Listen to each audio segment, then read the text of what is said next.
التحليه هذه راح تنسيكم في كاع التحليات اللي راهم يدوروا. احسن تحليه درتها في حياتي، فيها طبقه مقرمشه وفيها كريمه تشيز كيك، وش نقول لكم، تحليه راقيه فخمه، تحسوا بلي راكم تاكلوا حاجه هكا عندها اون فالور. صح هي ماشي اقتصاديه شويه، ولكن تستحق التجربه. لسهراتكم الرمضانيه ولا لضيوفكم حاجه في القمه. راح نوريكم كاع الماركات والمنتوجات اللي استعملت. الكريمه تاع الحلويات استعملت امبرانت 35%، يعني فيها 35% ماده دسمه. طلعتها بالباتور، نديروا لها 4 علب تاع فرماج ريجيم هذاك صومام ولا الماسكاربون اللي متوفر عندها، وكاس صغيور تاع الشونتيي.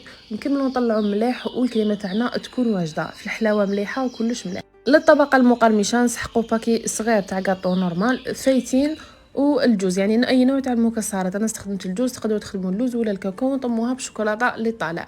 الكريمه قسمتها لتنين، نص زدت لها شوكولاته اللي طالع بنينه تكون، انا استخدمت ماركه المرجان، ونص ثاني هذيك الكريمه تاع البوينو، هذيك معروفه بنينه بزاف.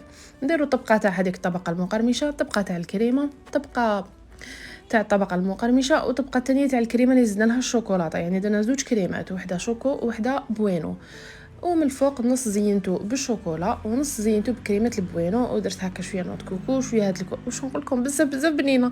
جربوها وبعتولي شوف تطبيقاتكم.